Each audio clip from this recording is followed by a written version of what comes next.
अगर हम इस सब में कप्पा की यूनिट करते हैं, ये फॉर्मूला तक मैंने लास्ट क्लास में आपको डिटेल से कर दिया था डिस्कस। तो जी कंडक्टेंस है, एल लेंथ है, पॉजिटिव एंड नेगेटिव प्लेट्स के बीच की लेंथ है, ए क्रॉस सेक्शन एरिया है। तो जी को तो मैं साइमंस लिख सकता हूं, एस लिख सकता हूं, या ओम्स इनवर्स लिख सकता हूं। एल क्या हो जाएगा, मीटर में, एसआई यूनिट मीटर में काउंट होगी। एंड एरिया के लिए मुझे मीटर स्क्वायर लिखना होगा।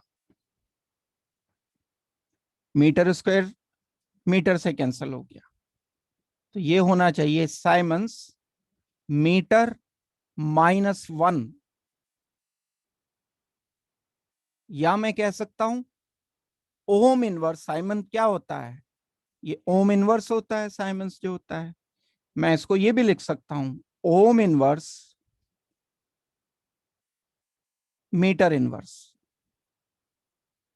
ये भी लिखा जा सकता है।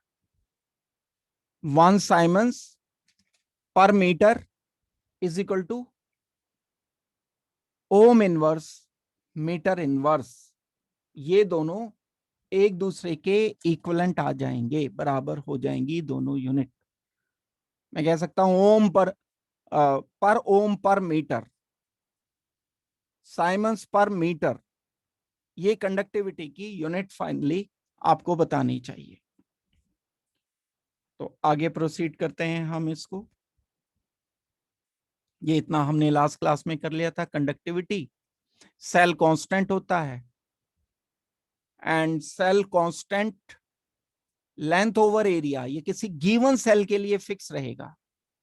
किसी एक गिवन सेल के लिए ये वैल्यू कांस्टेंट आएगी। किसी सेल के लिए ये दिया होता है सेल कांस्टेंट।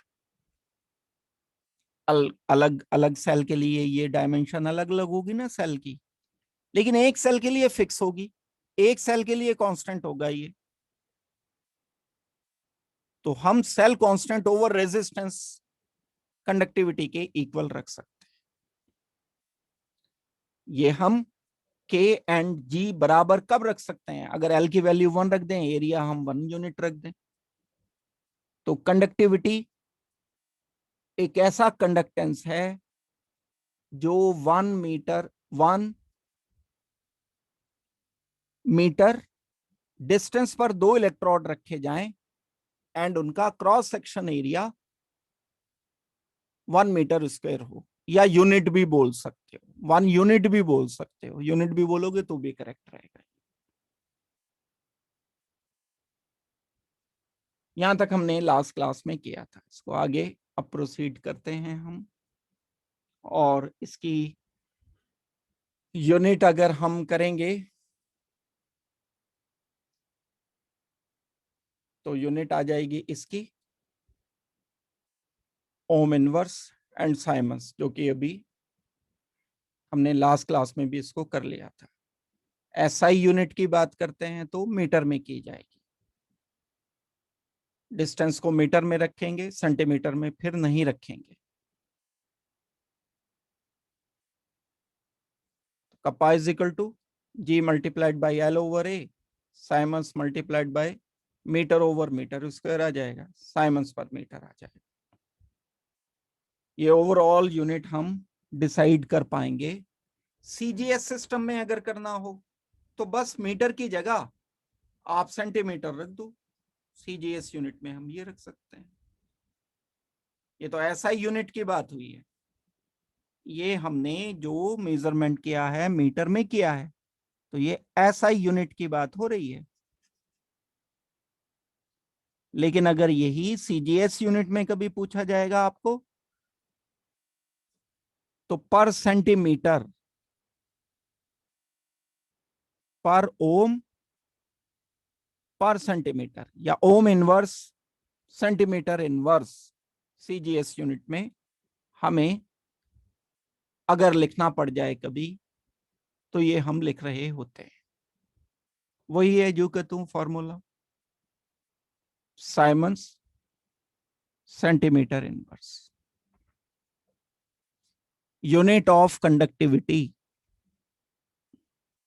के, एक तो ये के होता है, अलग से लिखा जाता है, ऐसे लिखा जाता है, इसे कप्पा ये बोला जाता है। ये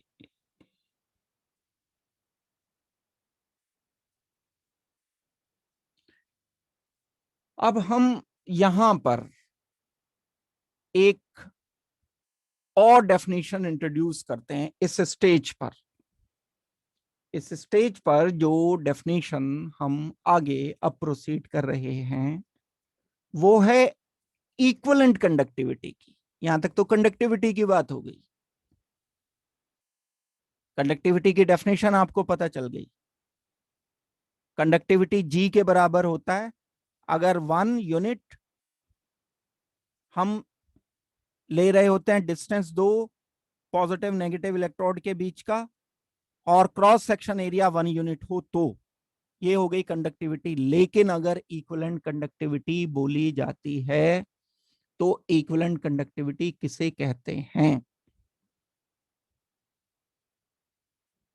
इक्विवेलेंट कंडक्टिविटी को डिफाइन करने के लिए देखो ये सारा चल क्या रहा है। हम पहले कभी किसी सॉलिड वायर में चार्ज के फ्लो की बात कर रहे थे, अब हम सॉल्यूशन में चार्ज के एक जगह से दूसरी जगह जाने की बात कर रहे हैं। तो हम कंडक्टिविटी चेक कर रहे हैं सॉल्यूशन में। क्यों होगी कंडक्टिविटी सॉल्यूशन में? चार्ज जब एक जगह से दूसरी जगह चल जाएगा, मूव कर जाएगा, तब हम इसको बोलेंगे कि कंडक्शन हो रहा है इलेक्ट्रिसिटी का। चार्ज का कंडक्शन ही इलेक्ट्रिसिटी का कंडक्शन है। तो कंडक्टिंग पावर जानना चाह रहे हैं हम, उसको अलग अलग तरह से हम रिप्रेजेंट कर रहे हैं। कंडक्टिविटी हमने कप्पा के टर्म्स में रिप्रेजेंट की अभी। अब एक और डेफिनेशन हम इक्विवेलेंट कंडक्टिविटी की करने जा रहे हैं। ये डिफरेंट टर्म्स में हम कंडक्टिविटी को डिफाइन करेंगे। अगर हम 1 इक्विवेलेंट इलेक्ट्रोलाइट ले लेते हैं, कोई भी इलेक्ट्रोलाइट है मेरे पास, ए बी है सपोज करते हैं, इलेक्ट्रोलाइट उसको कहते हैं जो वाटर में आयोनाइज हो जाता है। ए पॉजिटिव बी नेगेटिव में ये, या बी पॉजिटिव ए नेगेटिव में टूट गया ये अगर, तब हम इसको बोलेंगे इलेक्ट्रोलाइट।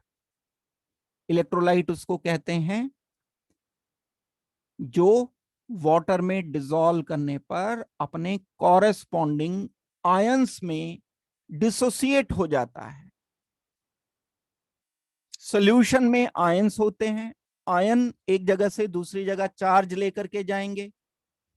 अगर दो इलेक्ट्रोड के बीच में पोटेंशियल डिफरेंस है तो चार्ज अपोजिट इलेक्ट्रोड की तरफ दौड़ पड़ेगा, इलेक्ट्रिसिटी कंडक्ट हो जाएगी। ये काम सॉल्यूशन में भी हो सकता है, ये काम मोल्टन सॉलिड में भी हो सकता है, जब किसी सॉलिड को मेल्ट कर देते हैं। सॉल्यूशन अलग चीज है। मैंने जैसे सोडियम क्लोराइड लिया, देखो सोडियम क्लोराइड को मेल्ट कर दिया, ये सॉलिड लिया मैंने, अब इसे इतना हीट किया कि यहां sodium positive and Cl negative अलग अलग हो गए, फ्री हो गए मूव करने के लिए, लेकिन वाटर नहीं है यहां। तब मैं बोलूंगा मोल्टेन सोडियम क्लोराइड, ये भी इलेक्ट्रिसिटी कंडक्ट करेगा। अब सोडियम क्लोराइड को वाटर में डिसॉल्व किया, NaCl, जब वाटर में डिसॉल्व कर दोगे तो Na पॉजिटिव अलग हो जाएगा, Cl नेगेटिव अलग हो जाएगा। सॉल्यूशन में यहां जो सॉल्वेंट है वो वाटर है। अब इस वाटर मीडियम में sodium positive chlorine negative run कर रहा है इलेक्ट्रोड के पोटेंशियल डिफरेंस के कारण। सॉल्यूशन में कंडक्टिविटी होगी तो आयन से ही, मोल्टन स्टेट में कोई सॉल्वेंट नहीं है, सिर्फ कैटायन एनायन है। सॉल्यूशन में एक मीडियम है। मीडियम क्या है? जिसमें कोई कैटायन एनायन मूव करता है, जैसे सॉल्वेंट है, वाटर है, वाटर में NaCl डिजोल्व कर दिया, सोडियम क्लोराइड खाने का नमक डिजोल्व कर दिया, सोडियम पॉजिटिव एक तरफ दौड़ेगा, Cl नेगेटिव एक तरफ दौड़ेगा, कंडक्टिविटी होगी। तो सॉल्यूशन की कंडक्टिविटी अलग, मोल्टन स्टेट की कंडक्टिविटी अलग तरह से सोचेंगे। सॉल्यूशन की बात फिलहाल हम कर रहे हैं। इक्विवेलेंट कंडक्टिविटी क्या चीज है? अगर हम किसी सॉल्यूशन में वन इक्विवेलेंट इलेक्ट्रोलाइट लेते हैं, वन इक्विवेलेंट, वन मोल समझते हो आप, जैसे वन मोल होता है ऐसे वन इक्विवेलेंट होता है। वन इक्विवेलेंट इलेक्ट्रोलाइट अगर हम किसी सॉल्यूशन में लेते हैं तो उसकी कंडक्टिंग पावर को इक्विवेलेंट कंडक्टिविटी बोला जाता है। इक्विवेलेंट कंडक्टिविटी क्या चीज है? किसी सॉल्यूशन में अगर जो हमने इलेक्ट्रोलाइट ले रखा है, जो डिसॉल्व किया है, अगर वो वन इक्विवेलेंट है तो उससे जो कंडक्टिंग पावर आएगी वो ज्यादा भी हो सकती है, कम भी हो सकती है, बहुत सारी चीजों पे डिपेंड करेगी। वो चार्ज पे भी तो डिपेंड करेगी। मैंने NaCl लिया, एक Na पॉजिटिव, Cl नेगेटिव, एक पॉजिटिव एक नेगेटिव है, कम कंडक्शन होगा। एक मैंने CaCl2 ले लिया तो Ca2 पॉजिटिव प्रोड्यूस कर रहा है, तो यहाँ चार्ज ज्यादा हो गया। तो इक्विवेलेंट कंडक्टिविटी की बात हो रही है। इक्विवेलेंट कंडक्टिविटी, वन इक्विवेलेंट अगर इलेक्ट्रोलाइट को हम किसी सॉल्यूशन में ले रहे होते हैं तब जो कंडक्टिंग पावर आ जाती है वो इक्विवेलेंट कंडक्टिविटी कहलाती है। और हम इसको लैम्डा इक्विवेलेंट से रिप्रेजेंट करते हैं। ये जो कैप है ना, उल्टी कैप, जोकर वाली कैप, ये लैम्डा है। जैसे हम लिखते हैं ना ए स्मॉल ए कैपिटल ए, तो ऐसे ये छोटा लैम्डा होता है, ये पढ़ा है आपने, ये बड़ा लैम्डा है। छोटा लैम्डा बड़ा लैम्डा, छोटा ए बड़ा ए, स्मॉल ए, कैपिटल लैम्डा। तो कैप बोल दो आप इसे, कैपिटल लैम्डा बोल दो, इतना बड़ा कौन बोलेगा, कैप बोल दो इसे, जोकर वाली कैप। तो ये कैप हो गई, कैप इक्विवेलेंट से हम रिप्रेजेंट कर रहे हैं इसको, ऐसे आप इसे सोच लो। तो डेफिनेशन क्या है इसकी? डेफिनेशन देखो, the conducting power of all the ions, जितने भी आयन कौन प्रोड्यूस कर रहा है? एक equivalent electrolyte in any solution is termed as equivalent conductivity. ये आ जाएगा।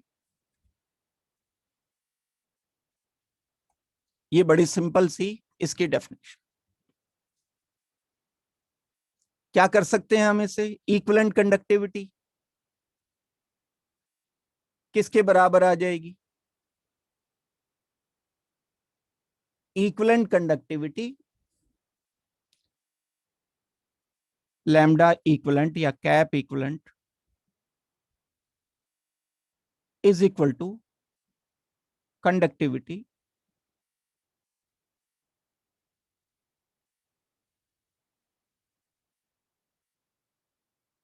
इन, कंडक्टिविटी तो है ना, कंडक्टिंग पावर या कंडक्टिविटी,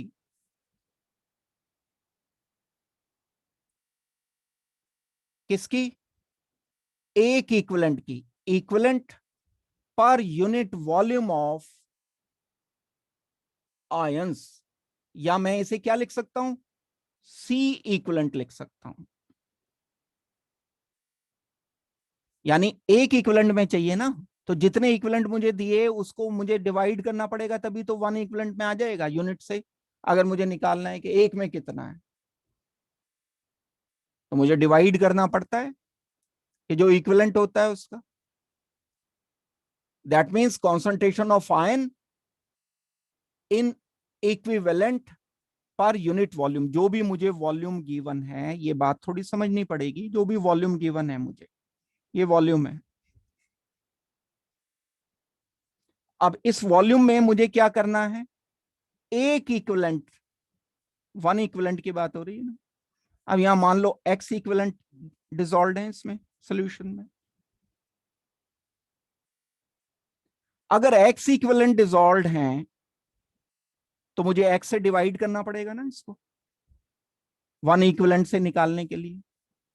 पर इक्विवेलेंट की बात हो रही है, वन इक्विवेलेंट। तो मैं इसको कैसे रिप्रेजेंट कर रहा हूं, सी इक्विवेलेंट, जहां सी इक्विवेलेंट क्या है, ये कॉन्सेंट्रेशन है किसका, इलेक्ट्रोलाइट का। किसी वॉल्यूम में, किसी गिवन वॉल्यूम में इलेक्ट्रोलाइट का वो कॉन्सेंट्रेशन है जो हम इक्विवेलेंट वेट के अकॉर्डिंग डिसाइड कर रहे हैं। तो C equivalent is concentration of electrolyte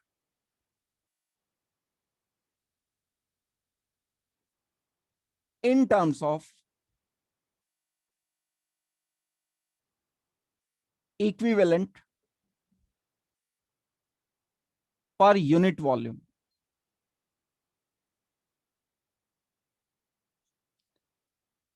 क्या मतलब हुआ इस बात का, जैसे हम कहते हैं कि किसी चीज का कॉन्सेंट्रेशन हमें मोल्स में निकालना है, ग्राम में निकालना है, मिलीग्राम में निकालना है, तो यहां हम कॉन्सेंट्रेशन जो आयंस का लेंगे वो इक्विवेलेंट में लेंगे।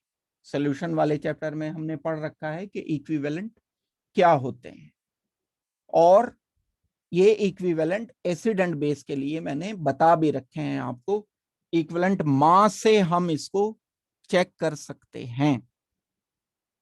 तो अगर मैं इसको आगे प्रोसीड करता हूं तो आगे प्रोसीड करने पर ये आ जाएगा, equivalent conductivity will be equal to conductivity divided by concentration of solute particles in equivalent per unit volume. जो भी पूरे सॉल्यूशन का वॉल्यूम है, उस सॉल्यूशन में कितने इक्विवेलेंट आयंस डिसॉल्व्ड हैं। तो हम इसे रिप्रेजेंट कर सकते हैं, cap equivalent is equal to K मतलब कप्पा यानी conductivity divided by C equivalent, जहां सी इक्विवेलेंट क्या हो जाएगा, concentration of electrolyte in terms of equivalent किसी गिवन वॉल्यूम में, एक फिक्स वॉल्यूम में। यहां तक ये आपको डेफिनेशन क्लियर होनी चाहिए। किस चीज की डेफिनेशन है ये डेफिनेशन है इक्विवेलेंट कंडक्टिविटी की। हम इसका मेजरमेंट किस में करते हैं, कंडक्टिविटी का, साइमंस सेंटीमीटर इनवर्स में या मीटर इनवर्स में।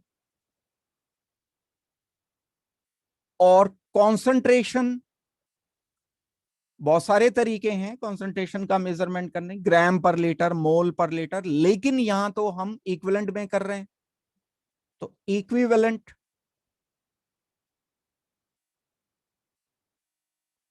पर लीटर में कॉन्सेंट्रेशन का मेजरमेंट किया जाएगा आयंस के। भाई अगर किसी सॉल्यूशन का मुझे कॉन्सेंट्रेशन करना बताना है तो मैं कॉन्सेंट्रेशन ये नहीं बता सकता ना कि इतने ग्राम है, ग्राम पर लीटर में बताया जाएगा ना कॉन्सेंट्रेशन, ग्राम पर लीटर, मोल पर लीटर, मिलीग्राम पर लीटर या इक्विवेलेंट पर लीटर। तो यहां क्योंकि मैंने इक्विवेलेंट में कॉन्सेंट्रेशन ले रखा है तो इसको इक्विवेलेंट पर लीटर में हम एक्सप्रेस करेंगे। तो मैं और आगे क्या प्रोसीड कर सकता हूं इसको,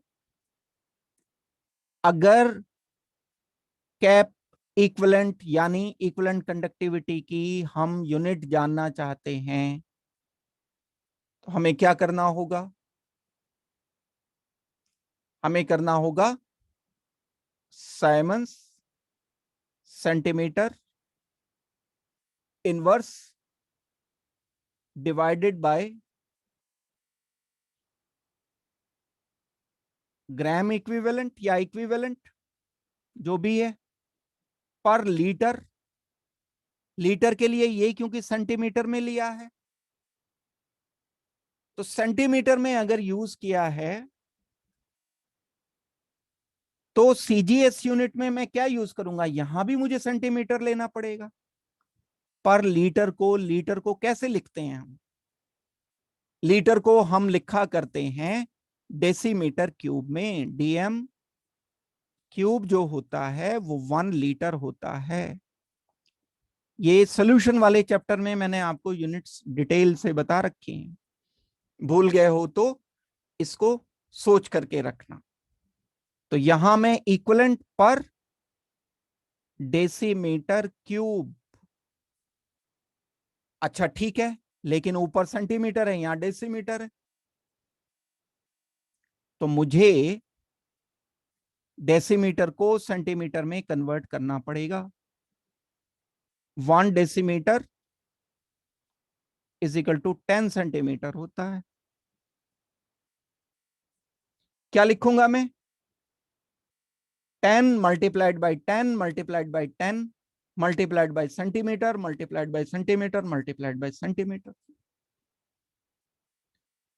तो नीचे मुझे लिखना पड़ेगा सेंटीमीटर क्यूब, ऊपर मुझे लिखना पड़ेगा यहां इक्विवेलेंट, और साथ में 1000 मैं लिखूंगा। दैट मीन्स इसको मैं सॉल्व कर रहा हूं। Siemens centimetre -1 over equivalent divided by 1000 centimetre cube. इसको मैंने कन्वर्ट कर लिया डेसीमीटर क्यूब को, 10,000 सेंटीमीटर क्यूब लिख लिया, सॉरी 1000। ये ऊपर पहुंच जाएंगे दोनों, साइमंस सेंटीमीटर,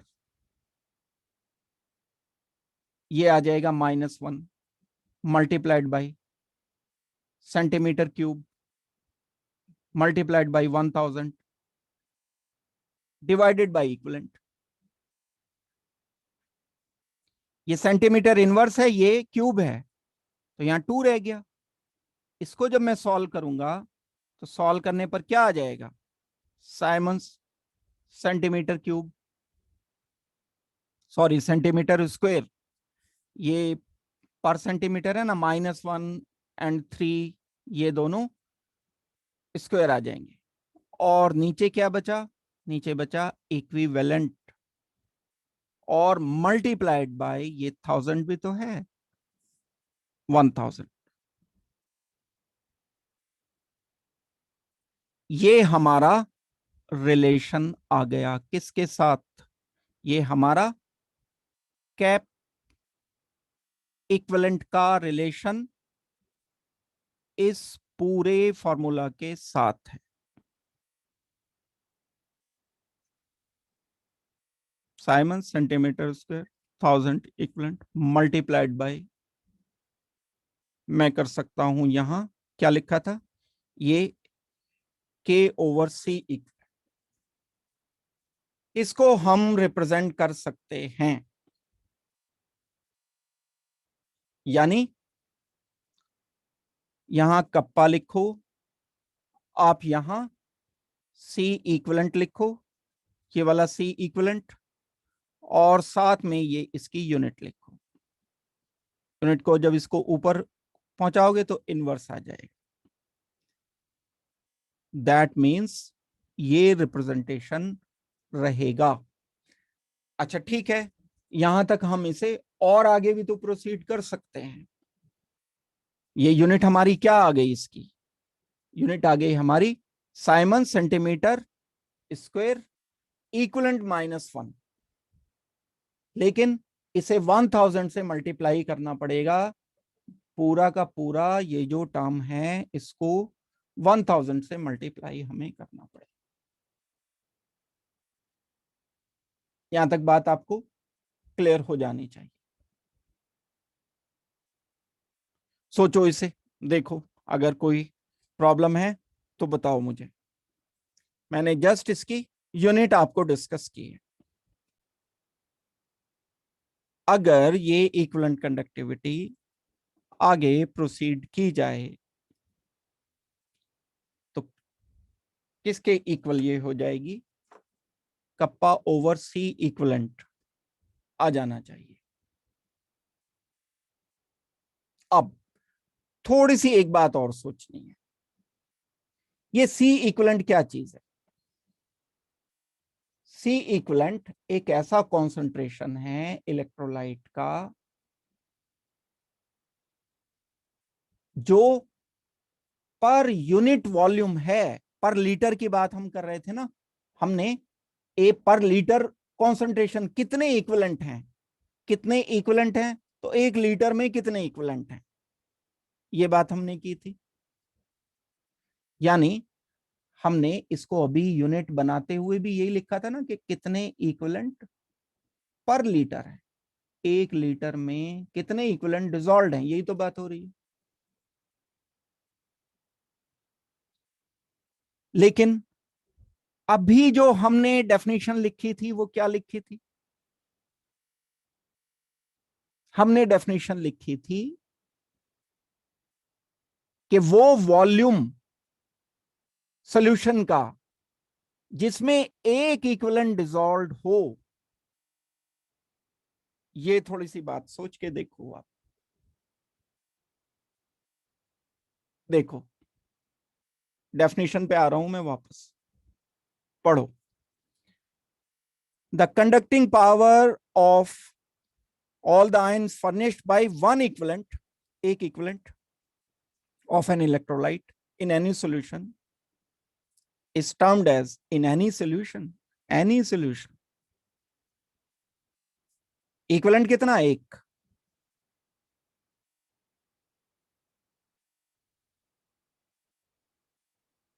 क्या मतलब हुआ इस बात का? थोड़ा सा दिमाग लगाने की बात है, सोचने की बात है। इस बात का मतलब क्या हुआ? इस बात का मतलब ये हुआ कि हमारे पास जो भी सॉल्यूशन है उसमें डिसॉल्व्ड है वन इक्विवेलेंट। वॉल्यूम इसका हम बनाएंगे यूनिट, लेकिन वॉल्यूम इसका फिक्स नहीं है। जरूरी नहीं है कि वॉल्यूम 1 लीटर होगा, 2 लीटर होगा, 3 लीटर होगा, 4 लीटर होगा, कुछ भी वॉल्यूम होगा। क्या लिख सकता हूं मैं इसको? सी इक्विवेलेंट क्या लिखूंगा मैं? C equivalent is equal to जो हमने इक्विवेलेंट डिसॉल्व किए हैं सॉल्यूशन के वॉल्यूम में, वॉल्यूम ऑफ सॉल्यूशन करते हैं ना हम डेफिनेशन के अकॉर्डिंग, ये इक्विवेलेंट 1 है। ये जो इक्विवेलेंट है डेफिनेशन के अकॉर्डिंग ये 1 है। तो C equivalent is equal to 1/, जो हमने डिसॉल्व किया है वो 1 इक्विवेलेंट अमाउंट डिसॉल्व कर रखा है। कितने सॉल्यूशन में? कितने भी सॉल्यूशन में, 2 लीटर में, 3 लीटर में, 4 लीटर में। 1 नॉर्मल नहीं है सॉल्यूशन, ध्यान रहे। 1 नॉर्मल सॉल्यूशन हम उसको कहते हैं जिसके 1 लीटर में मान लो 1 ग्राम इक्विवेलेंट डिसॉल्व है, तो आप बोलोगे 1 नॉर्मल सॉल्यूशन है। लेकिन अगर मैं बोलता हूं कि 5 लीटर में 1 ग्राम इक्विवेलेंट डिसॉल्व है, तो नॉर्मेलिटी तो 1/5 हो गई ना। तो यहां जो डेफिनेशन है, डेफिनेशन में हमें क्या गिवन था? अभी जो डेफिनेशन मैंने बताया, the conducting power of all the ions furnished by one equivalent, ये equivalent 1 of an electrolyte in any solution, मतलब वॉल्यूम इसका कुछ भी हो, वॉल्यूम ऑफ सॉल्यूशन कुछ भी हो। तब मैं इसको क्या लिख सकता हूं? मैं इसको लिखूंगा, इसको मैं थोड़ा ठीक करके लिख रहा हूं, बस यही टर्म मैं दोबारा से लिख रहा हूं थोड़ा ठीक करके। C equivalent is equal to 1/V equivalent, यानी वो वॉल्यूम जिसमें एक इक्विवेलेंट डिसॉल्व है। ये जो V इक्विवेलेंट लिखा, तो मैं V इक्विवेलेंट को इधर लाकर 1/C इक्विवेलेंट लिख सकता हूं। दैट मीन्स इस फॉर्मूला में मैं C इक्विवेलेंट की जगह 1/V रख सकता हूं। ये रखा जा सकता है ना, सी इक्विवेलेंट की जगह मैं 1/v इक्विवेलेंट रख सकता हूं। तो अब अगर आप इसे कंसीडर करते हो तो ओवरऑल ये आप कंसीडर कर पाओगे। जो बात मैंने बताई, अगर ये वाली बात समझ आ गई, क्योंकि सी इक्विवेलेंट किसके इक्वल है, ये इक्वल है 1/v इक्विवेलेंट। तो ये मैंने यहां पर रखा तो ये ऊपर आ जाएगा, के यानी conductivity multiplied by V equivalent. तो एक और डेफिनेशन हो गई, या एक और फॉर्मूला हो गया हमारे पास कैप इक्विवेलेंट का, kappa multiplied by V equivalent. V equivalent क्या चीज है, वो वॉल्यूम किसी सॉल्यूशन का जिसमें 1 इक्विवेलेंट सॉल्यूट का डिसॉल्ट है, इलेक्ट्रोलाइट का डिसॉल्ट है।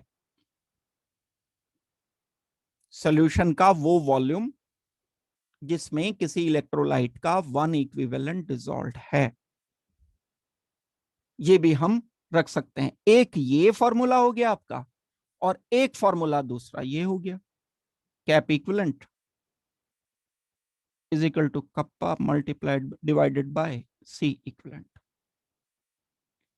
ये दो डेफिनेशन या दो फॉर्मूले से हम इस पूरे को आगे प्रोसीड कर सकते हैं।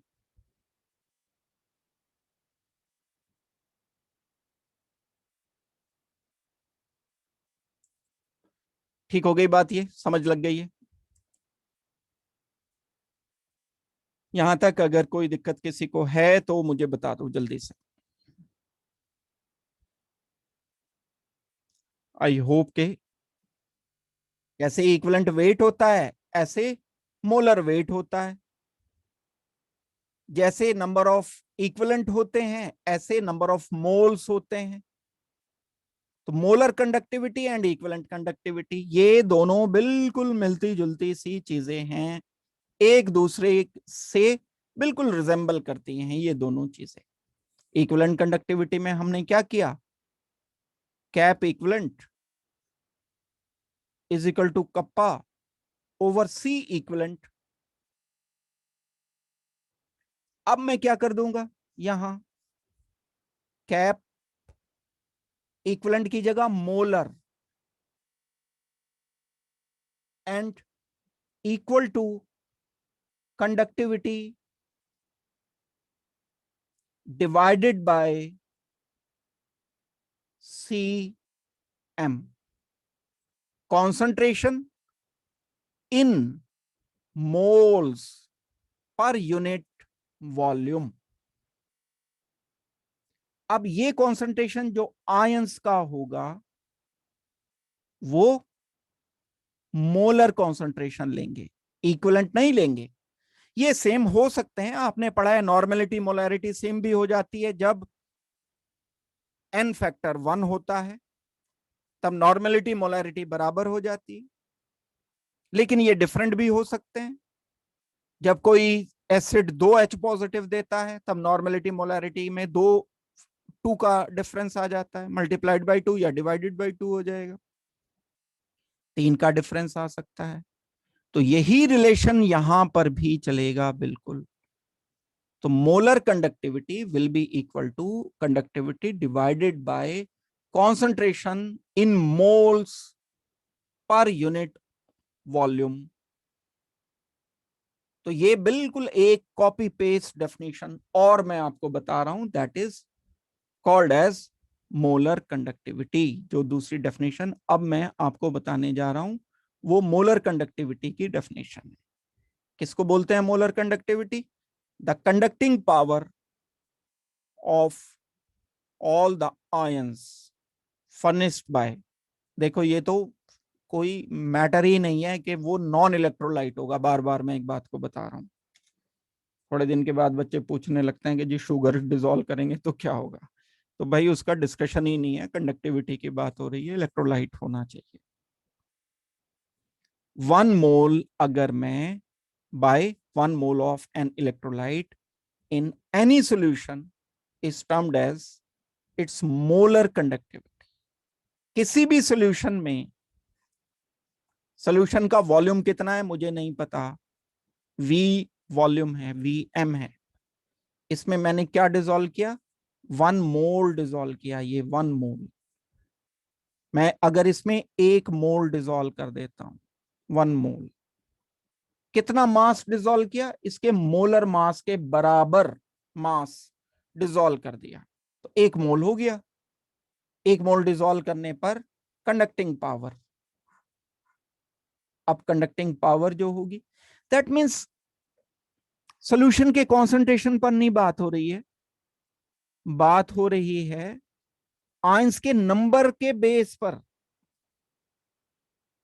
भाई देखो, ये 1 मोल तो 2 लीटर में भी हो सकता है, ये 1 मोल 4 लीटर में भी हो सकता है, 1 मोल 5 लीटर, लेकिन होगा 1 मोल ही, तो कॉन्सेंट्रेशन तो चेंज होते चले जाएंगे ना। अब हम यहां जो मेजरमेंट कर रहे हैं, आयंस के नंबर की बात कर रहे हैं, वो डाइल्यूट ज्यादा है, कॉन्सेंट्रेटेड ज्यादा है, ये एक अलग इशू है, इसे अभी हम ट्विस्ट भी करेंगे। The conducting power of all the ions, जितने भी आयंस फर्निश्ड हुए, ये एक अलग इशू रहेगा, अलग रहता ही है, हमेशा इशू रहता है कि इलेक्ट्रोलाइट हमेशा 100% नहीं होते, उसमें डिग्री ऑफ आयनाइजेशन भी होता है, वो तो भी हम सोच ही नहीं रहे हैं ना। भाई ऐसा जरूरी थोड़ी है कि जो मैंने ए बी लिया, अगर इसका 1 मोल लिया मैंने,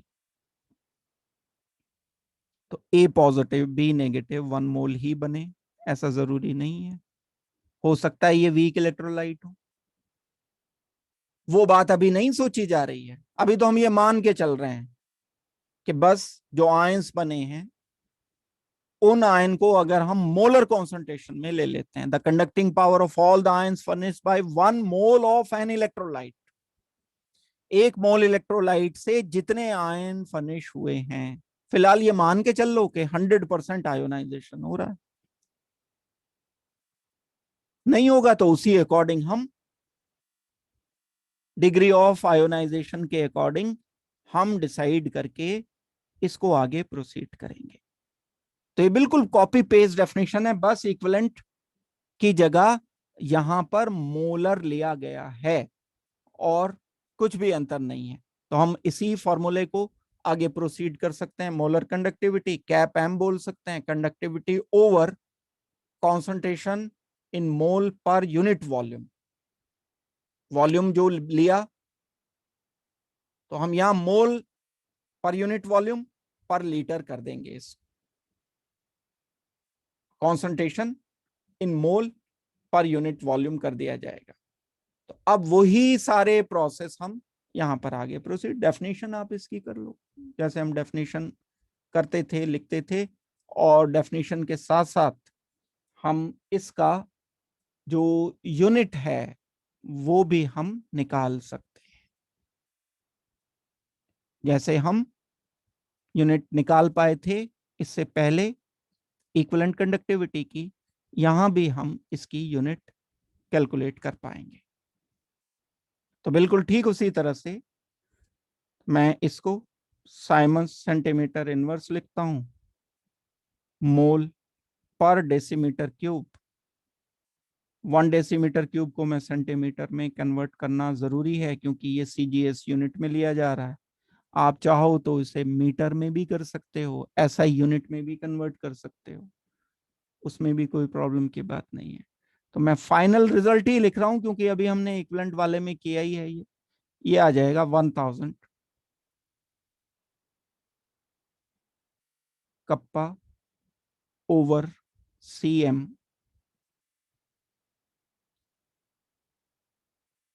साइमंस सेंटीमीटर स्क्वायर पर मोल।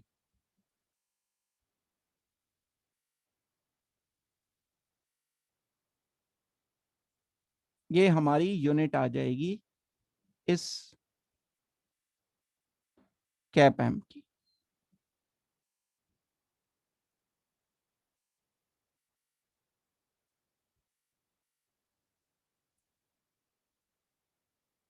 इसी तरह से जैसे हमने ये किया, तो मोलर कंडक्टिविटी को वॉल्यूम के साथ भी हम रिलेट कर सकते हैं।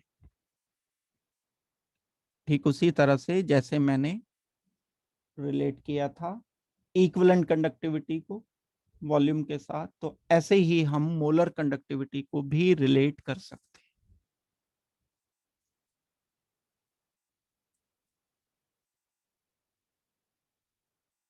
ठीक हो गई बात, समझ आ गई है ये सबको?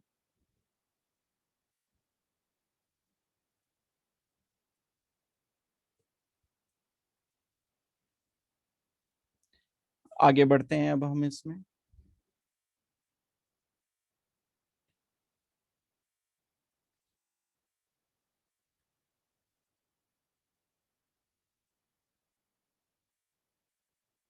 अगर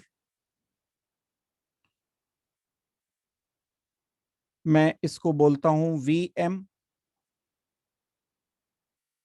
इज इक्वल टू 1/cm,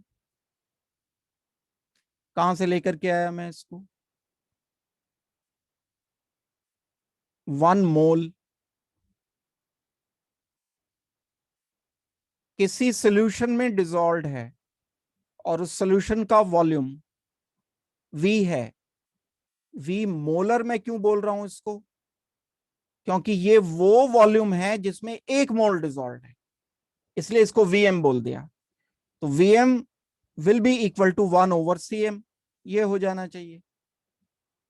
तो मैं क्या लिख सकता हूं यहां? Cap M is equal to kappa over multiplied by VM.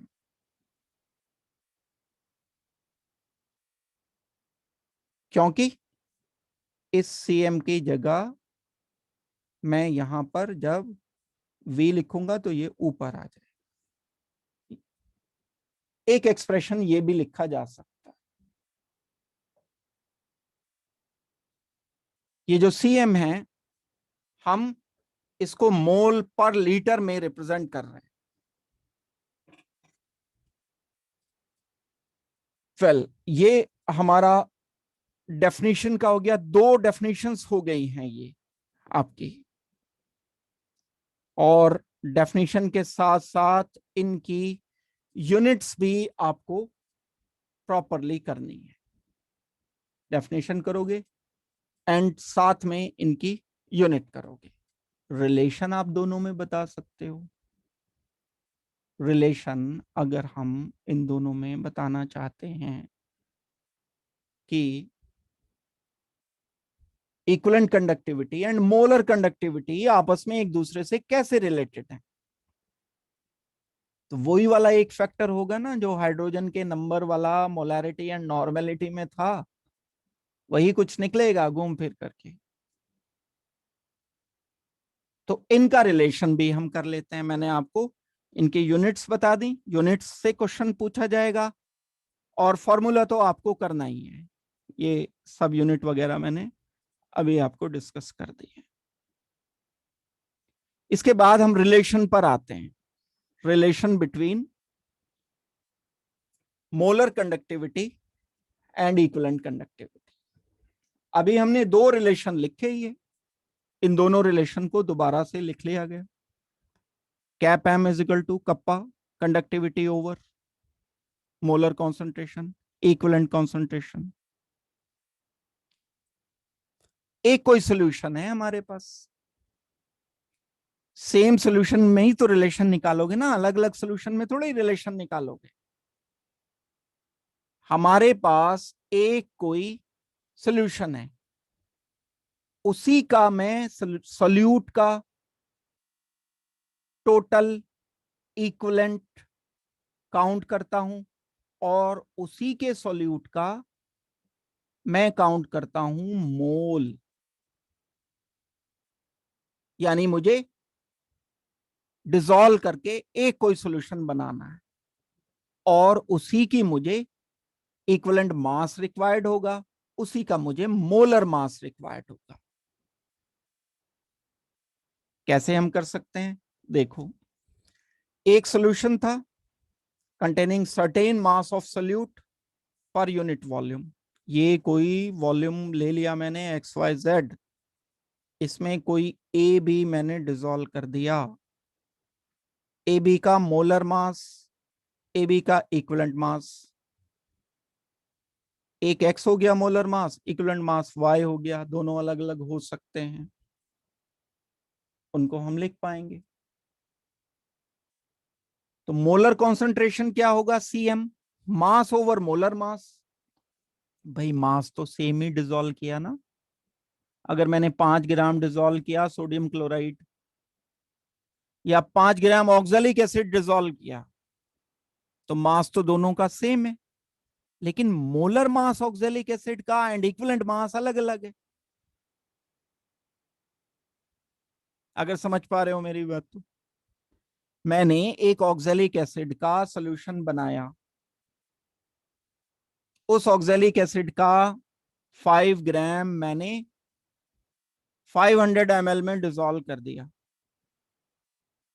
तो अब मैं जानना चाहता हूं कि Cm मोलर कॉन्सेंट्रेशन क्या है।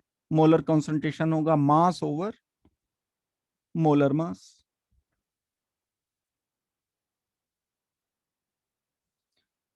एंड C इक्विवेलेंट क्या होगा, इक्विवेलेंट कॉन्सेंट्रेशन क्या होगा, मास ओवर इक्विवेलेंट मास। ये दोनों अलग हो भी सकते हैं, नहीं भी हो सकते। अगर ये दोनों बिल्कुल एक हैं तो दोनों की conductivity lambda M and lambda equivalent दोनों बराबर हैं। अगर ये अलग अलग हैं तो इनके रेशियो के साथ रिलेट करना चाहिए, दैट मीन्स। तो इलेक्ट्रोलाइट, जो भी इलेक्ट्रोलाइट में ए बी डिसॉल्व कर रहा हूं, उसका मास तो सेम ही रहेगा। अब अगर मैं ये दो फॉर्मूला लिख देता हूं, दो फॉर्मूले लिख दिए मैंने। तो Cm ओवर C इक्विवेलेंट अगर मैं दोनों का रेशियो निकाल लेता हूं, Cm over C equivalent, W से W कैंसिल हो जाएगा, क्या आ जाएगा, equivalent mass over molar mass आ जाएगा। रेसिप्रोकल है ना, ये इसके साथ इनवर्सली रिलेटेड है, ये ऊपर आ जाएगा। Cm over C equivalent will be equal to equivalent mass of electrolyte over molar mass of that particular electrolyte which is dissolved in solution। और ये जो रेशो होता है इक्विवेलेंट मास का एंड मोलर मास का ratio,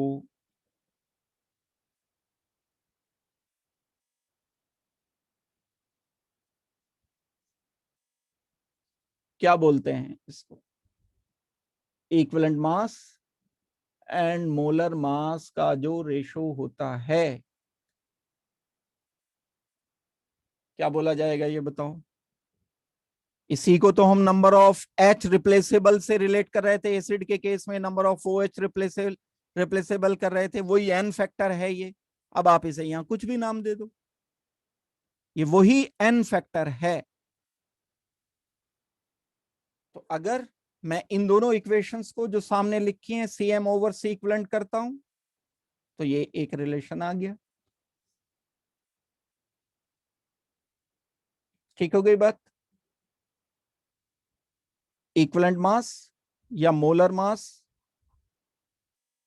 over equivalent mass is equal to आता है कोई एन फैक्टर। तो ये equivalent mass over molar mass, ये मोलर को ऊपर करोगे इक्विवेलेंट को नीचे करोगे, तब ये एन फैक्टर या जेड फैक्टर आएगा। That means Cm over C equivalent will be equal to 1/z या 1/n बोल दो आप, वही एन फैक्टर जो नॉर्मेलिटी मोलैरिटी का रिलेशन होता था। सोल्यूशन वाले चैप्टर की बात हो रही है, सब रिलेटेड हैं एक दूसरे के साथ। तो एक इक्वेशन यहां पर हम ये बना सकते हैं, Cm over C equivalent will be equal to 1/z, यानी ये एक z फैक्टर के साथ रिलेटेड होते हैं, equivalent conductivity and molar conductivity.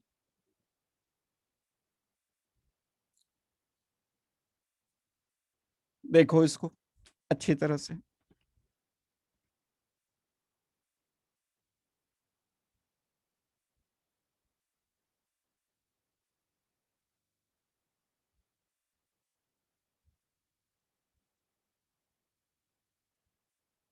कोई डाउट हो तो बताओ मुझे।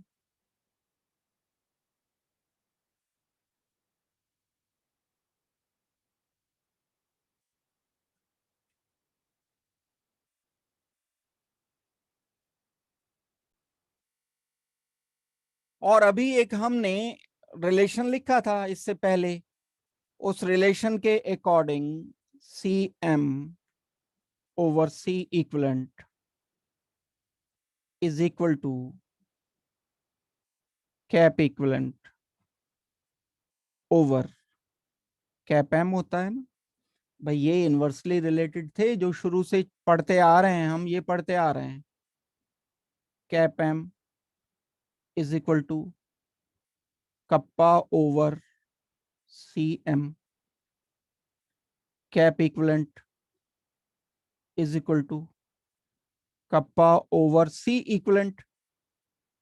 ये लास्ट स्लाइड में दो इक्वेशन लिखी थी, इस इक्वेशन वन को सेकंड से डिवाइड कर दो, वन डिवाइडेड बाय सेकंड, तो क्या आ जाएगा ये, divided by cap equivalent is equal to, kappa से ये कप्पा कैंसिल हो जाएगा, इनवर्सली रिलेटेड है तो ये ऊपर आ जाएगा, cap equivalent over cap M.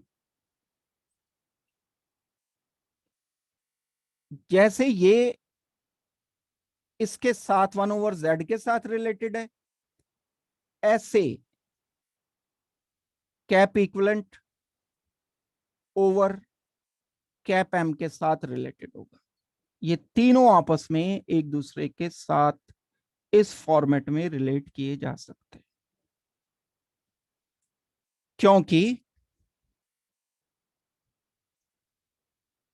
ये सी इक्वलेंट, मैंने गलत लिख दिया यहां पर, सॉरी, मैं करेक्ट कर रहा हूं इसको।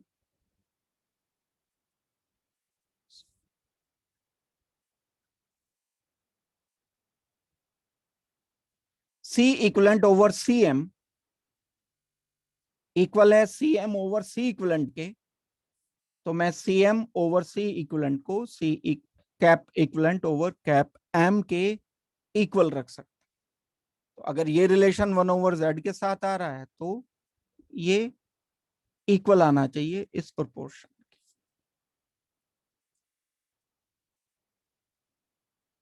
दैट मीन्स हम यहां पर एक रिलेशन ये बड़ा सीधा सीधा सा निकाल सकते हैं, और वो सीधा सीधा रिलेशन क्या है,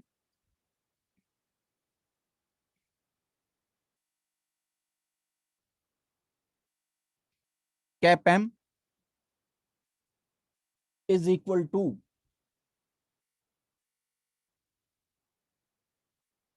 किसके इक्वल होगा,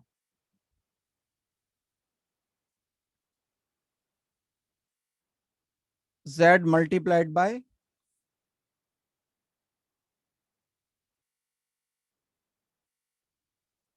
कैप इक्वलेंट के। और ये z क्या है, molar mass over equivalent mass, z equal to molar mass of electrolyte divided by equivalent मास।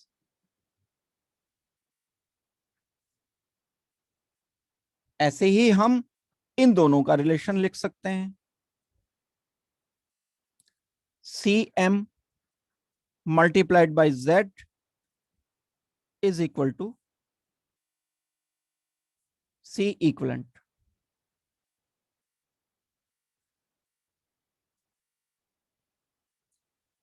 ये वैल्यू या तो वन होगी जेड की, या टू होगी, या थ्री होगी, या फोर होगी, फ्रैक्शनल तो ये नहीं होगी। या तो कोई एक मॉलिक्यूल एक H पॉजिटिव डोनेट कर सकता है, या दो कर सकता है, या तीन कर सकता है, या चार कर सकता है, इस अकॉर्डिंग हम डिसाइड कर सकते हैं। तो ये एक अभी पोर्शन मैंने आपको कराया, बड़ा लॉजिकल सा ये है, थोड़ा सोल्यूशन के साथ रिलेटेड है, कंडक्टिविटी का एंड सोल्यूशन का ये। अभी तक 3 चीजें डिस्कस की है ना हमने। एक हमने डिस्कस किया है कंडक्टिविटी, एक हमने डिस्कस किया है मोलर कंडक्टिविटी, एक हमने डिस्कस किया है equivalent conductivity. Number of ions के साथ रिलेशन जो हमने डिसॉल्व कर रखे हैं किसी सॉल्यूशन में, पॉजिटिव नेगेटिव आयन की संख्या अगर ज्यादा है, दैट मींस कॉन्सेंट्रेशन ज्यादा है इलेक्ट्रोलाइट का। जितने ज्यादा आयन उतना ही ज्यादा वो चार्ज कैरी करेंगे, जितना ज्यादा चार्ज कैरी करेंगे उतना ही कंडक्टिविटी ज्यादा होगी। ये तो बड़ा एक सिंपल सा रिलेशन है, कोई इसमें रॉकेट साइंस नहीं लग रही है। लेकिन अगर बात की जाए मोलर कंडक्टिविटी की, तो मोलर कंडक्टिविटी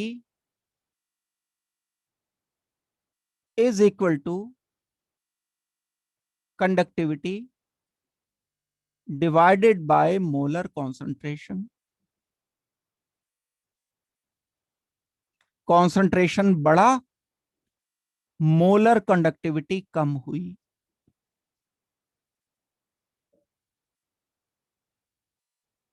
कॉन्सेंट्रेशन कम हुआ आयंस का, मोलर कंडक्टिविटी बढ़ गई, ऑपोजिट चलेगी। मोलर कंडक्टिविटी इंक्रीज करेगी, कॉन्सेंट्रेशन जैसे जैसे डिक्रीज करेगा। ये बात ध्यान रखनी पड़ेगी, इनवर्स रिलेशन है ना। वॉल्यूम बढ़ाने की बात नहीं कर रहे हैं, बात हो रही है कॉन्सेंट्रेशन, आयंस के नंबर की बात हो रही है। सेम जो मोलर कंडक्टिविटी के साथ घटना घटेगी वही इक्विवेलेंट कंडक्टिविटी के साथ घटना घटेगी। Molar conductivity and equivalent conductivity के क्योंकि रिलेशन बिल्कुल सेम है, तो अब हम जो आगे प्रोसीड करेंगे इसका एक क्वांटिटेटिव एस्टिमेशन। क्वांटिटेटिव एस्टिमेशन का मतलब ये है कि हम एक ग्राफ बना करके देखेंगे कि क्या रिलेशन है मोलर कंडक्टिविटी का कॉन्सेंट्रेशन के साथ, प्रैक्टिकली क्या रिलेशन आता है। कॉन्सेंट्रेशन बढ़ाने के साथ साथ मोलर कंडक्टिविटी किस तरह चेंज होती है, किस पैटर्न पर चेंज होती है, वो पैटर्न हमें चेक करना है। क्या किया जाता है कि एक्सपेरिमेंट किए जाते हैं, पहले हमने एक कॉन्सेंट्रेशन लिया, फिर मोलर कंडक्टिविटी चेक कर ली, फिर दूसरा कॉन्सेंट्रेशन, फिर मोलर कंडक्टिविटी, फिर तीसरा कॉन्सेंट्रेशन, फिर मोलर कंडक्टिविटी। एक बार बढ़ाते चले गए कॉन्सेंट्रेशन, एक बार कम करते, बहुत सारा डेटा इकट्ठा कर लिया, उस डेटा से हमने ग्राफ बनाए, अलग अलग अलग अलग कोशिश की, फिर उससे फॉर्मुलेट करते हैं हम, फिर उससे अंदाजा लगाते हैं कि इनमें आपस में रिलेशन क्या आ रहा है, पैटर्न क्या चल रहा है। पैटर्न किस तरह, लीनियर पैटर्न जा रहा है, लीनियर जा रहा है तो किस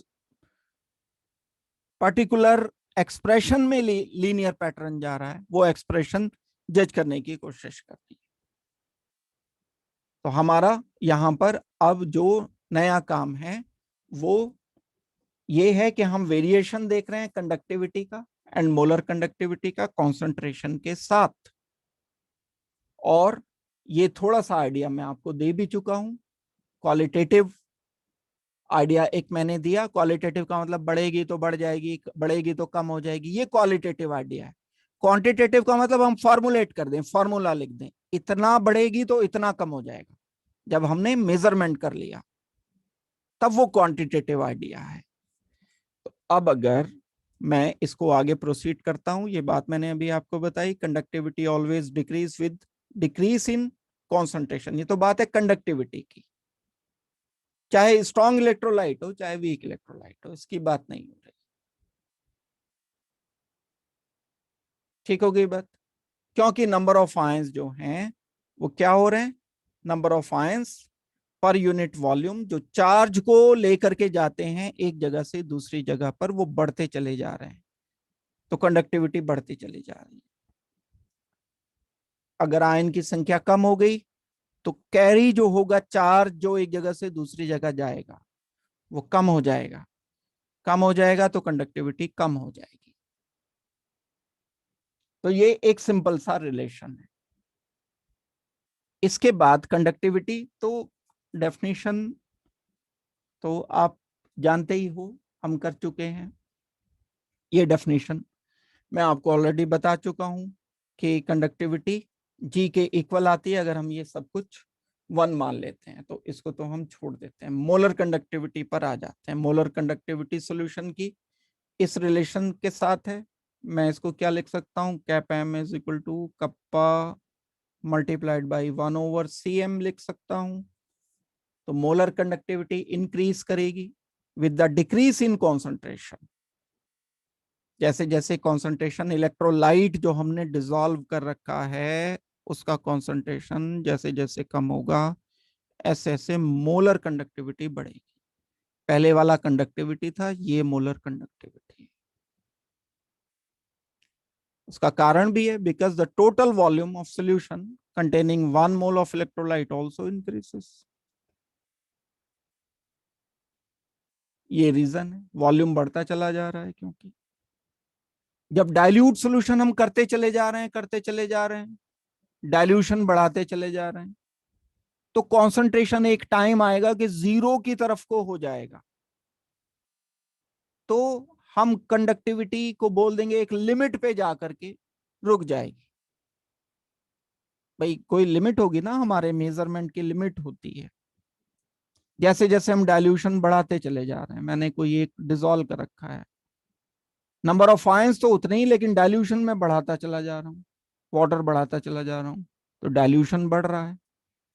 डाइल्यूशन बढ़ रहा है तो कंडक्टिविटी कम होती चली जा रही है। यहां पर अगर मैं मोलर कंडक्टिविटी को रिलेट करता हूं, मोलर कंडक्टिविटी का क्या रिलेशन होगा, जब हम कॉन्सेंट्रेशन 0 की तरफ टेंड करेंगे, यानी डाइल्यूशन इनफाइनाइट करेंगे, तब क्या होगा, कंडक्टिविटी, मोलर कंडक्टिविटी इनफाइनाइट की तरफ टेंड होगी। यानी कॉन्सेंट्रेशन अगर 0 की तरफ टेंड होगा तो जो मोलर कंडक्टिविटी होगी वो इनफाइनाइट की तरफ टेंड होगी। तो इसको हम बोलते हैं, जब कॉन्सेंट्रेशन 0 की तरफ को बहुत कम हो जाता है, इतना कम हो जाता है कि हम मेजरमेंट भी नहीं कर पाते, तब ये कंडक्टिविटी को हम बोल रहे होते हैं कि लिमिटिंग मोलर कंडक्टिविटी है। ये टर्म हमारे फर्दर काम का होता है। इसे कैप मोलर इनफाइनाइट से रिप्रेजेंट करते हैं। कैप मोलर इनफाइनाइट एक ऐसी मोलर कंडक्टिविटी है जो बहुत ही कम कॉन्सेंट्रेशन पर इलेक्ट्रोलाइट के, या बहुत ज्यादा डाइल्यूशन पर, ज्यादा जैसे जैसे मैं डाइल्यूट करता चला जाऊंगा तो सोल्यूशन का कॉन्सेंट्रेशन तो कम होता चला जाएगा ना। तो डाइल्यूशन बढ़ता चला गया, कॉन्सेंट्रेशन कम होता चला गया। तो इसको हम बोलते हैं लिमिटिंग मोलर कंडक्टिविटी। एक लिमिट है बस, वो हम एक फिक्स वैल्यू उसकी मान लेते हैं, उससे ज्यादा मेजरमेंट से बाहर हो जाएगी, हम उसको मेजर नहीं कर पाएंगे। तो on dilution when concentration approaches to 0, इस बात को समझ लो कि डाइल्यूशन करने पर कॉन्सेंट्रेशन 0 क्यों होगा। भाई आपने एक बड़ा सा ड्रम लिया, उसमें 1 लीटर पानी है और इसमें 10 ग्राम सोडियम क्लोराइड डिसॉल्व कर दिया। अब डाइल्यूशन किया, 1 लीटर पानी था, 2 लीटर कर दिया, 2 लीटर में 10 ग्राम, 3 लीटर कर दिया, 3 लीटर में 10 ग्राम, 5 लीटर, 10 लीटर, 100 लीटर कर दिया। तो कॉन्सेंट्रेशन तो कम होता चला जा रहा है ना इसका, डाइल्यूशन बढ़ रहा है। डाइल्यूशन बढ़ाते बढ़ाते कॉन्सेंट्रेशन कम करते करते इनवर्स रिलेशन है और मोलर कंडक्टिविटी का कॉन्सेंट्रेशन के साथ। कॉन्सेंट्रेशन कम होता चला जा रहा है, मोलर कंडक्टिविटी बढ़ती चली जा रही है। अब जब बहुत ही कम हो जाएगा कॉन्सेंट्रेशन, तो मोलर कंडक्टिविटी एक लिमिट पर जाकर के, यानी अब इतना कम हो गया कि हम उसे मेजरमेंट ही नहीं कर पाएंगे, ऐसे मोलर कंडक्टिविटी एक लिमिटिंग वैल्यू बोली जाएगी। अब हम इसे बोलेंगे कि लिमिटिंग मोलर कंडक्टिविटी है ये। अब ये यहां कहानी थोड़ी सी अलग हो जाती है। जो स्ट्रॉन्ग इलेक्ट्रोलाइट होते हैं उनके लिए ये अलग वेरिएशन आता है कैप एम का, स्ट्रॉन्ग इलेक्ट्रोलाइट के साथ अलग रिलेशन बनता है एंड वीक इलेक्ट्रोलाइट के साथ अलग बनता है। स्ट्रॉन्ग इलेक्ट्रोलाइट अलग तरह से बिहेव करते हैं, वीक इलेक्ट्रोलाइट अलग तरह से बिहेव करते हैं। स्ट्रॉन्ग इलेक्ट्रोलाइट तो वो होते हैं जो जैसे ही हम उनको वाटर में डिसॉल्व करते हैं तो एकदम से सारे के सारे आयोनाइज हो जाते हैं। वीक इलेक्ट्रोलाइट वो होते हैं जैसे जैसे हम डाइल्यूशन बढ़ाते हैं ऐसे ऐसे उनका आयोनाइजेशन, डिग्री ऑफ आयोनाइजेशन बढ़ती जाती है। जितना ज्यादा डाइल्यूट होगा उतना ज्यादा आयोनाइज होगा। तो strong electrolyte and weak electrolyte का बिहेवियर अलग अलग होता है। तो अगर हम बात ग्राफ की करते हैं तो दोनों के, स्ट्रॉन्ग इलेक्ट्रोलाइट का ग्राफ अलग बनता है, वीक इलेक्ट्रोलाइट का अलग बनता है। अगर हम स्ट्रॉन्ग इलेक्ट्रोलाइट की बात करते हैं, स्ट्रॉन्ग इलेक्ट्रोलाइट जब हम डिसॉल्व करते हैं तो क्या होगा? In strong electrolyte conductivity molar या equivalent increase slowly with dilution and can be represented by this equation. ये एक इक्वेशन प्रैक्टिकली कैलकुलेट की गई। ये क्या चीज है? कैप एम इनफाइनाइट यानी इनफाइनाइट डाइल्यूशन पर, यानी जब हमने कॉन्सेंट्रेशन मिनिमम बहुत कम बहुत बहुत कम कर दिया, वो एक conductivity molar conductivity infinite dilution पर, और ये मोलर कंडक्टिविटी है। यहां पर ए एक कांस्टेंट है जो डिपेंड करता है सॉल्वेंट के नेचर पर। भाई इलेक्ट्रोलाइट जो है वो वाटर में अलग तरह से आयोनाइज होगा, केरोसिन ऑयल में अलग तरह से आयोनाइज होगा। अगर मैं सोडियम क्लोराइड को, खाने के नमक को ऑयल में डिसॉल्व करूंगा तो वो तो होगा ही नहीं। सॉल्वेंट का भी अपना नेचर है, सॉल्वेंट का अपना एक बिहेवियर होता है। कई बार सॉल्वेंट बहुत ज्यादा तेजी से डिसॉल्व कर लेता है, आयोनाइज कर लेता है किसी सॉल्यूट को, कई बार नहीं कर पाता। तो ए एक कांस्टेंट है जो सॉल्वेंट पर डिपेंड करता है, इलेक्ट्रोलाइट पर डिपेंड करता है। और दूसरा जो हमारा सी है ये कॉन्सेंट्रेशन, ये तो आप जानते हो कि इसको हम कॉन्सेंट्रेशन बोलेंगे। ये टेम्परेचर पर भी डिपेंड करेगा। एक और फैक्टर है जो ए है, ऑल्सो डिपेंड ऑन टेम्परेचर। ए तीन बातों पर डिपेंड कर रहा है, सॉल्वेंट पर डिपेंड करेगा, इलेक्ट्रोलाइट के भी तो नेचर पर डिपेंड करेगा, कितने ज्यादा आयन बन रहे हैं कितने कम बन रहे हैं, इलेक्ट्रोलाइट स्ट्रॉन्ग है वीक है। एंड सी ये कॉन्सेंट्रेशन लिया गया। तो अब अगर आप इसको कंसीडर करते हो इक्वेशन को, तो ये ध्यान से देखोगे तो लीनियर इक्वेशन दिख जाएगी आपको। ये जो रिलेशन इनफैक्ट इसमें आता है स्ट्रॉन्ग इलेक्ट्रोलाइट में, ये हमारा मोलर कंडक्टिविटी है, मोलर कंडक्टिविटी, और ये हमारा कॉन्सेंट्रेशन है। कॉन्सेंट्रेशन कम है, थोड़ा बढ़ा और बढ़ा और बढ़ गया और बढ़ गया और बढ़ गया। अब ये स्क्वायर रूट है सी टू द रेज 1/2 के साथ रिलेशन किया ये, और ये मेरी मोलर कंडक्टिविटी। कॉन्सेंट्रेशन इधर से लो ज्यादा था, फिर कम किया, फिर कम किया, कम किया, कम किया। कॉन्सेंट्रेशन जैसे जैसे कम होता जाएगा मोलर कंडक्टिविटी बढ़ती जाएगी। जब जीरो कॉन्सेंट्रेशन कर दिया तो जो मोलर कंडक्टिविटी आई उसको मैं नाम दूंगा कि ये इनफाइनाइट मोलर कंडक्टिविटी है। अभी हम पढ़ रहे थे ना थोड़ी देर पहले कि जैसे जैसे हम कॉन्सेंट्रेशन कम करते रहते हैं, डाइल्यूशन बढ़ाते रहते हैं, मोलर कंडक्टिविटी बढ़ती चली जाती है। अगर यहां पर इतनी है तो कॉन्सेंट्रेशन कम करने पर बढ़ जाएगी और बढ़ जाएगी, और कम कॉन्सेंट्रेशन किया और कम हो गई, और कम हो गई। जीरो कॉन्सेंट्रेशन पर या अप्रोक्सीमेटली जीरो कॉन्सेंट्रेशन पर, ये जीरो कॉन्सेंट्रेशन पर जो मोलर कंडक्टिविटी आएगी, इस मोलर कंडक्टिविटी को इनफाइनाइट डाइल्यूशन पर मोलर कंडक्टिविटी या लिमिटिंग मोलर कंडक्टिविटी बोला जाएगा। तो ये हमारा एक लीनियर ग्राफ बन जाता है। इसमें ये वाला जो पोर्शन आ गया ये इंटरसेप्ट आ गया, यहां से लेकर के और यहां तक। ये क्या चीज है?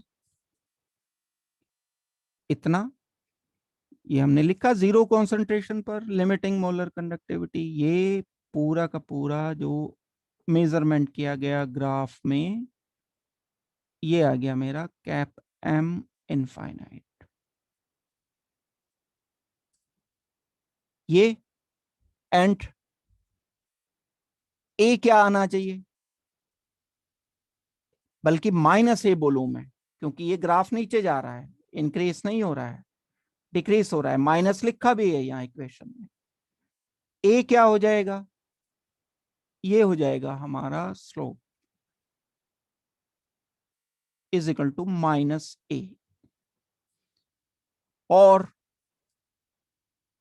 ये हमारा एक्सेस हो गया, एक एक्सेस हो गया हमारा। ये वही इक्वेशन, आप जो भी आपने लीनियर इक्वेशन सोच रखी है, y is equal to M X plus C कर रहे होते हैं। सी क्या है? ये इंटरसेप्ट हो गया। एम एक्स क्या हो गया? एम स्लोप हो गया। ये एक्स एक्सेस हो गया ये यहाँ पर। और दूसरा जो हमारा y एक्सेस है, ये y एक्सेस ये आ गया, y एक्सेस हो गया, ये x एक्सेस हो गया, ये हमारा स्लोप हो गया m माइनस ए के बराबर। मैं अगर इसको इधर और इसको माइनस करके कर देता हूं तो ये एक रिलेशन प्रैक्टिकली आता है, लेकिन ये बात स्ट्रॉन्ग इलेक्ट्रोलाइट के लिए ट्रू आती है। वीक इलेक्ट्रोलाइट ये वाला ग्राफ नहीं बनाते, वीक इलेक्ट्रोलाइट अलग ग्राफ बनाते हैं। वीक इलेक्ट्रोलाइट में कुछ इस तरह से रिलेशन बनता है। सबसे पहले ये बड़ी तेजी से कम होती है, जैसे जैसे कॉन्सेंट्रेशन बढ़ता है, फिर आके ये कांस्टेंट हो, ऐसा कुछ ग्राफ बनता है वीक इलेक्ट्रोलाइट में। अगर हम एसिडिक एसिड लेते हैं और कैप एम एंड यहां C to the raise 1/2, that means हम अचीव ही नहीं कर पाते इनफाइनाइट डाइल्यूशन।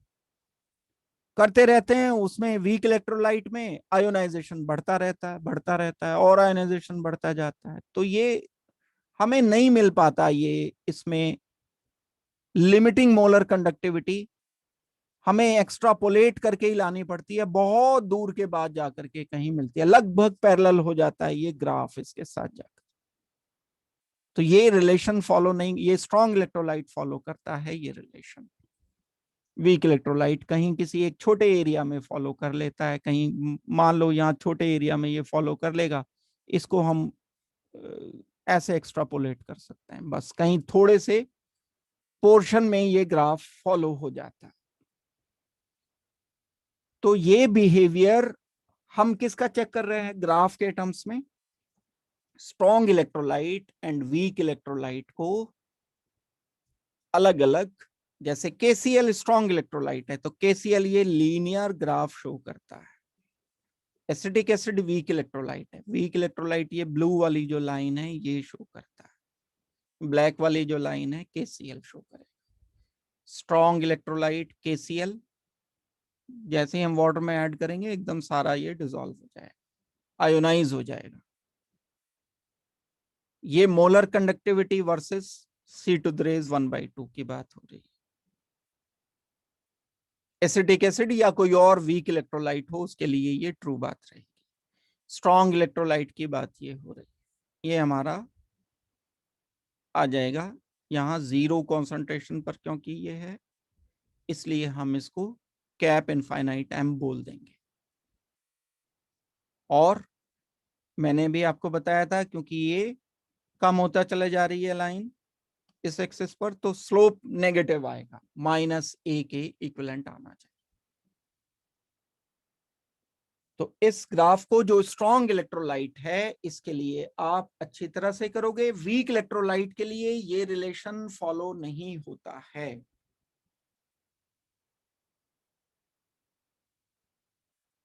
अब हम इसी बात को थोड़ा सा और आगे प्रोसीड कर सकते हैं, सोच सकते हैं। यहां तक क्लियर हो गई होगी बात सबको?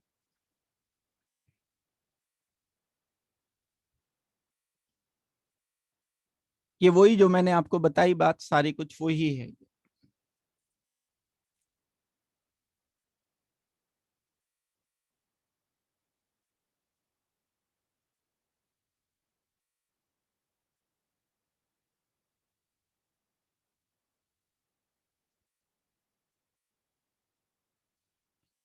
इन इलेक्ट्रोलाइट्स को हम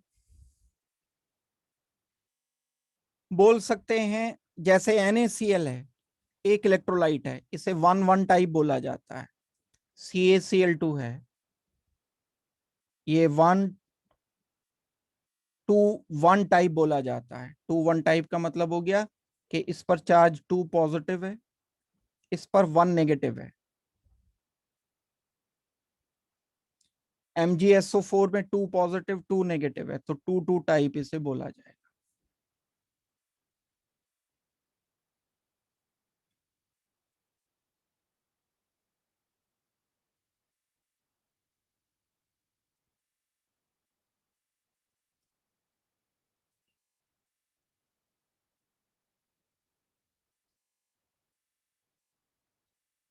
एक टाइप का जो इलेक्ट्रोलाइट होता है, एक टाइप का मतलब वो स्ट्रॉन्ग इलेक्ट्रोलाइट है, एंड 1,1 टाइप है।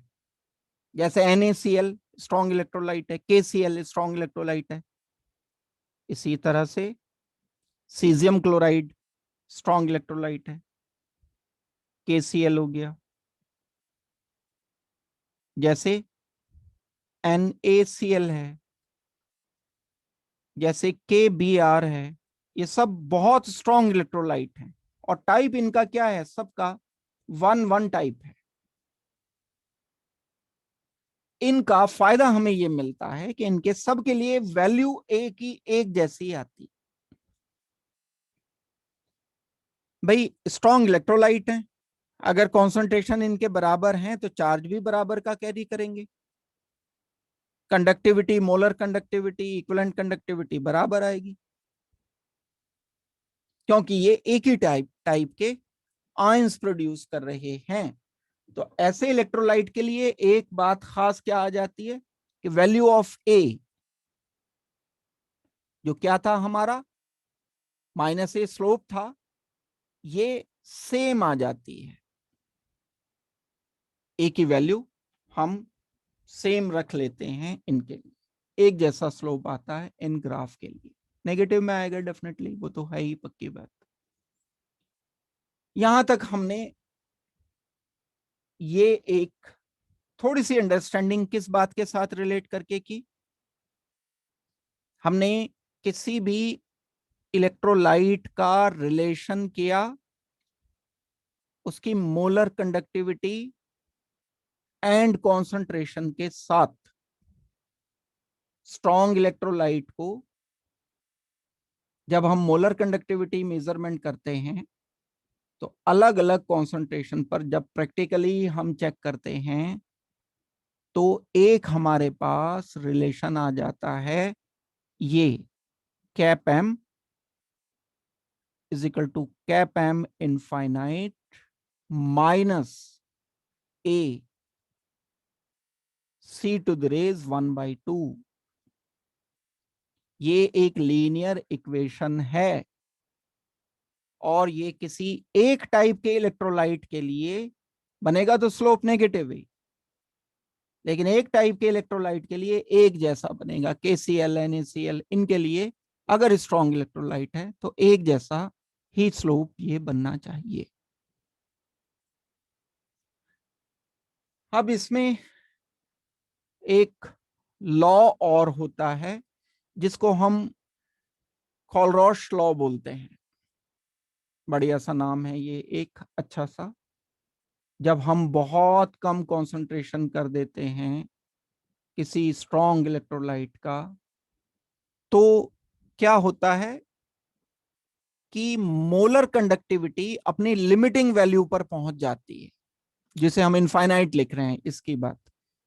कंसंट्रेशन कम करते करते करते करते करते करते ये लिमिटिंग वैल्यू पर पहुंच जाएगी।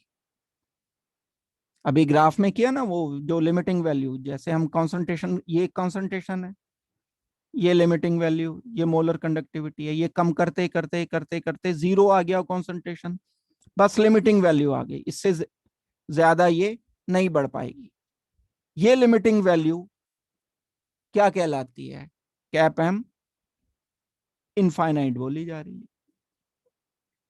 तो कोलरॉश लॉ इसका रिलेशन बताता है मोलर कंडक्टिविटी का एंड लिमिटिंग मोलर कंडक्टिविटी का रिलेशन कोलरॉश लॉ बताता है। एक लॉ दिया गया जो कोलरॉश ने दिया था, वो क्या इंडिकेट करता है, किस लिए बनाया गया ये लॉ, बताता क्या है? ये लॉ ये बताता है कि जो इनफाइनाइट डाइल्यूशन पर, बहुत कम कंसंट्रेशन पर लिमिटिंग मोलर कंडक्टिविटी होती है, उसका रिलेशन जो आयंस होते हैं उनके साथ क्या होता है, उनके आयंस का क्या कंट्रीब्यूशन है। तो बड़ा एक सिंपल सा रिलेशन इसने, कोलरॉश ने बताया था।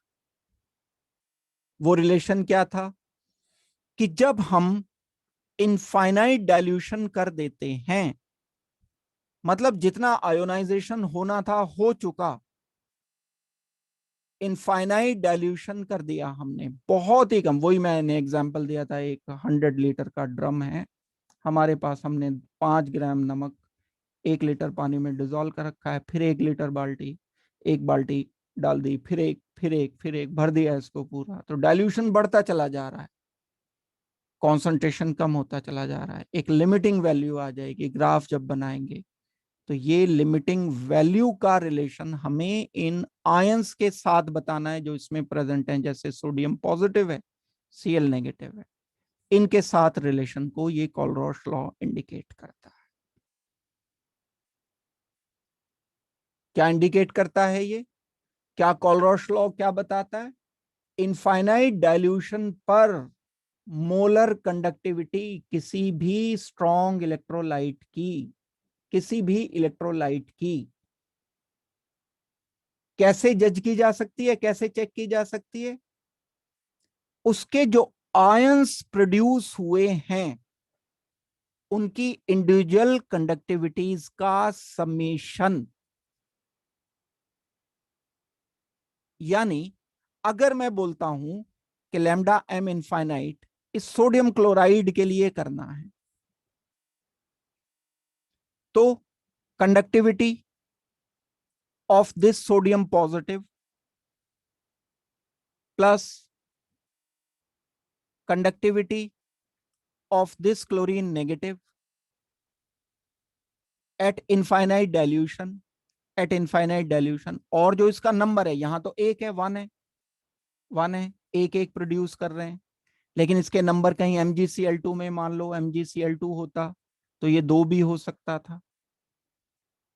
तो यहां मैं इसका नंबर लिख सकता हूं, N1 लिख सकता हूं, N2 लिख सकता हूं, जो भी नंबर इसका होगा वो नंबर। तो कोलरॉश लॉ क्या बताता है? जब भी हम कोई इलेक्ट्रोलाइट लेते हैं, उस इलेक्ट्रोलाइट के जो इंडिविजुअल आयंस हैं उनकी कंडक्टिविटी का सम किसी सॉल्यूशन की लिमिटिंग मोलर कंडक्टिविटी के बराबर होता है। भाई एक क्लोरीन की अलग कैलकुलेट, अब मिक्सचर भी तो हो सकता है ना कहीं, जैसे मान लो मेरे पास सोडियम क्लोराइड भी है, सोडियम ब्रोमाइड भी है, तो सोडियम को सबको एक जगह इकट्ठा कर लोगे, क्लोरीन एंड ब्रोमीन को एक जगह इकट्ठा कर लोगे, क्लोरीन की कंडक्टिविटी Br नेगेटिव की इनफाइनाइट डाइल्यूशन पर कंडक्टिविटी, सोडियम की इनफाइनाइट डाइल्यूशन पर कंडक्टिविटी, इनका समेशन करने पर जो पूरे सॉल्यूशन की इनफाइनाइट डाइल्यूशन पर कंडक्टिविटी आएगी इसके बराबर आएगा। ये कोलरॉश लॉ बड़ा इंपॉर्टेंट, इसका फायदा मिलता है एक, इसलिए ये लॉ दिया गया। समेशन करके जैसे हम एल्जेब्रिक सम कर लेते हैं इक्वेशन का, तो किसी अननोन इक्वेशन के लिए हम डिसाइड कर सकते हैं अगर हमें इनफाइनाइट डाइल्यूशन पर कंडक्टिविटीज पता है। जब हम एप्लीकेशन पर आएंगे तब आपको लगेगा कि हाँ इसका तो बड़ा फायदा मिल रहा है। और वीक इलेक्ट्रोलाइट के केस में हम बना नहीं पा रहे थे, ये इनफाइनाइट पैरेलल हो गई ये लाइनें दोनों। वीक इलेक्ट्रोलाइट के केस में हम बहुत इंपॉर्टेंट कैलकुलेशन इससे कर सकते हैं। तो इसको हम डिस्कस करेंगे कोलरॉश लॉ को। और कोलरॉश लॉ से पहले ये तो कर ही लिया आई थिंक आपने, हाँ ये तो बता दिया मैंने। तब तक इसका थोड़ा सा ये इतना तो बैकग्राउंड तो कर ही सकते हो। लॉ तो मैं अगले क्लास में आपको बताऊंगा। बहुत कम कॉन्सेंट्रेशन पर मोलर कंडक्टिविटी स्ट्रॉन्ग इलेक्ट्रोलाइट की एक लिमिटिंग वैल्यू तक पहुंचती है, ये बात पता ही चल गई आपको। इसको मोलर कंडक्टिविटी बोलते हैं, ये बात आपको पता है।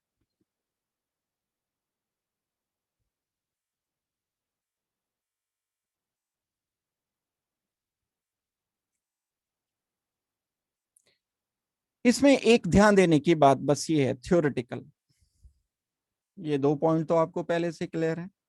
Value of molar conductivity is called as molar conductivity at infinite dilution.